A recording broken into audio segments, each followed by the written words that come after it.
বাংলাদেশ তিন দিক থেকে ভারত দ্বারা বেষ্টিত এই চিন্তা করে যেসব দাদাবাবু ভারতীয় মিডিয়ায় তিরিং বিরিং করছেন, তারা কি লক্ষ্য করেছেন তাদের প্রিয় ত্রিপুরা যারা এখন বাংলাদেশ সীমান্তে খুব বেশি উৎপাত করছে, সেই ত্রিপুরা কিন্তু বাংলাদেশের পেটের মধ্যে রয়েছে। আমরা যদি মানচিত্র থেকে কথা বলি, এখানে উত্তর, পশ্চিম এবং পূর্ব তিন দিক থেকে পুরো ত্রিপুরা বাংলাদেশের পেটের মধ্যে রয়েছে। এবং এখানে ত্রিপুরার সাথে আসাম এবং মিজোরামের সীমান্তের সাথে আমরা যদি বাংলাদেশ সীমান্তকে তুলনা করি, তাহলেই এখানে বিষয়টা কিন্তু পুরোপুরি পরিষ্কার হয়ে যায়। মিজোরামের সাথে ত্রিপুরার সীমান্ত হচ্ছে 100 কিলোমিটার, আসামের সাথে ত্রিপুরার সীমান্ত মাত্র 50 কিলোমিটার। তার পরিবর্তে বাংলাদেশের সাথে ত্রিপুরার যে সুবিশাল সীমান্ত, সেই সীমান্তের পরিমাণ হচ্ছে 856 কিলোমিটার।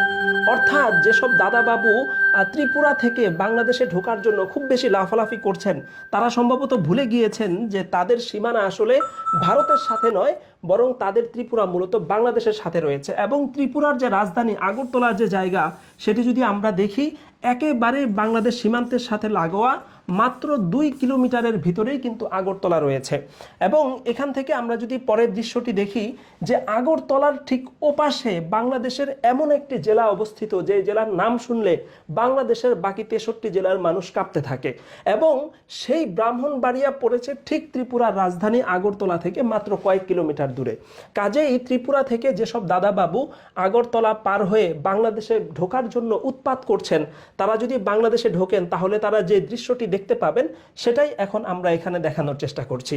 লাঠি, সোটা, দেশীয় অস্ত্র, ঢাল, তলোয়ার, অর্থাৎ যা কিছু আছে সব কিছু নিয়ে ব্রাহ্মণবাড়িয়ার মানুষ ইতিমধ্যে রাজপথে নেমে এসেছে। যেই জেলার মানুষ পান থেকে চুন খসলেই ভাতৃঘাতী লড়াইয়ে অবতীর্ণ হয়, যারা সামান্য মশা মাছিকে কেন্দ্র করে মারমুখী আক্রমণে অবতীর্ণ হয়, তাদের সামনে যদি সীমান্তের ওপার থেকে কোনো দাদাবাবু এসে ধরা পড়ে, তার পরিণতি কি হবে সেটা বলাই বাহুল্য। আমরা বেশ কিছুদিন ধরে ত্রিপুরা সীমান্ত থেকে বাংলাদেশে ঢোকার জন্য কিছু ভারতীয় দাদাবাবুদের উৎপাত দেখতে পাচ্ছি। যদিও এটাকে একরকম নাটক বলা হচ্ছে, কারণ দাদাবাবুরা বাংলাদেশে ঢোকার জন্য চেষ্টা করছেন এবং তাদের যে বিএসএফ রয়েছে তাদেরকে বলা আছে তারা যেন তাদেরকে প্রতিহত করে। অর্থাৎ এক পক্ষ ঢোকার চেষ্টা করছে, তাদেরই আরেক পক্ষ তাদেরকে প্রতিহত করছে।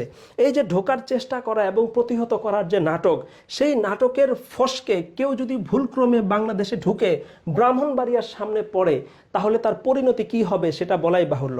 এবং ব্রাহ্মণবাড়িয়ার জনতার মিছিলের দৃশ্য যদি আমরা এখানে আরেকবার দেখাই, তারা যেভাবে লাঠিসোঁটা নিয়ে রাজপথে নেমেছে, সেখান থেকে তারা যদি ত্রিপুরার সেই মানচিত্রের দৃশ্যে যদি আমরা এখানে আরেকবার যাই, তাহলে ত্রিপুরার যে জায়গাটুকু শুধুমাত্র বাংলাদেশের সাথে রয়েছে, সেই জায়গার দুটি কোণা দিয়ে বাংলাদেশ যদি ত্রিপুরাকে দুদিক থেকে চাপা দিয়ে ভেতরে নিয়ে আসে, এবং এখান থেকে এই জায়গাটি যদি আমরা চিত্রায়ন করি, তাহলে এখান থেকে মাত্র 100 কিলোমিটার জায়গা, এই জায়গাটি যদি বাংলাদেশ সেনাবাহিনী, বর্ডার গার্ড বা অন্যান্য বাহিনী দিয়ে এখান থেকে চাপা দেওয়া হয়, তাহলে ত্রিপুরা কিন্তু চোখের পলকে বাংলাদেশের ভেতরে চলে আসবে, যেটাকে ভারতের শিলিগুড়ি করিডোর বা চিকেন নেকের পরবর্তীতে আরেকটি চিকেন নেক বলা হচ্ছে, যেখানে ভারত চরম পর্যায়ের বেকায়দায় রয়েছে। এবং এই ত্রিপুরার ক্ষেত্রে আমরা যদি এখানকার সীমান্তবর্তী জেলাগুলো দেখি, তাহলেই আমরা সেটা দেখতে পাবো। এখানে শুরুতেই রয়েছে মৌলভীবাজার, এবং এরপরে এখানে তো ব্রাহ্মণবাড়িয়া রয়েছে, এরপর এখানে রয়েছে কুমিল্লা, এখানে আছে ফেনী, এখানে আছে খাগড়াছড়ি, এবং এখানে আছে রাঙ্গামাটি। অর্থাৎ বাংলাদেশের 6টি জেলা দিয়ে ত্রিপুরাকে এমনভাবে বেষ্টন করে রাখা হয়েছে, যেটাকে চাইলে চোখের পলকেই আসলে বাংলাদেশের সীমান্তের ভেতরে নিয়ে যাওয়া যায়। এবং বাংলাদেশের ভেতরে যদি ত্রিপুরা চলে আসে, তাহলেই আমরা এখানে দেখতে পাচ্ছি কত চমৎকার ত্রিপুরার বিখ্যাত উজ্জয়ন্ত ভবন এখানে রয়েছে। এত চমৎকার একটি ভবন অটোমেটিক বাংলাদেশের মধ্যে চলে আসবে। এবং এর পরবর্তীতে ত্রিপুরার যে আন্তর্জাতিক বিমানবন্দর রয়েছে, আমরা জানি যে ফেনী, নোয়াখালীর প্রচুর মানুষ বিদেশে বসবাস করেন, তাদের জন্য যদি ত্রিপুরার ওখানে একটি বিমানবন্দরের ব্যবস্থা হয়, কতই না ভালো হয়। সেই বিমানবন্দরের ব্যবস্থা হবে, এবং এটি হচ্ছে ডম্বুর লেক। আপনারা নিশ্চয়ই ডম্বুর বাঁধের কথা কিছুদিন আগে শুনেছেন, যখন ফেনী, নোয়াখালীতে ভয়াবহ বন্যা হয়েছে, সেই বন্যা কিন্তু এই ডম্বুর বাঁধের ছেড়ে দেওয়া পানি থেকেই হয়েছে। কাজেই ত্রিপুরাকে দখল করে নিতে পারলে বাংলাদেশ ডম্বুর বাঁধকেও দখলে নিতে পারবে, এবং চমৎকার পর্যটনের এখানে ব্যবস্থা হবে।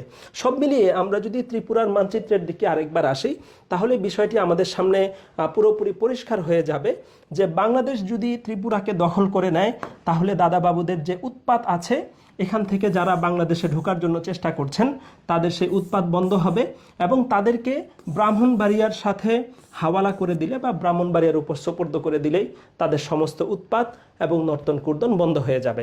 দাদাবাবুদের যে কোনো উৎপাতের আগে আমরা তাদেরকে ত্রিপুরার সাথে তাদের যে মানচিত্র সেটির সাথে বাংলাদেশের যে সীমান্ত এবং ভৌগোলিক যে অবস্থান সেটির উপর তাদেরকে পুনরায় দৃষ্টিপাত করার জন্য বিনীতভাবে অনুরোধ করছি।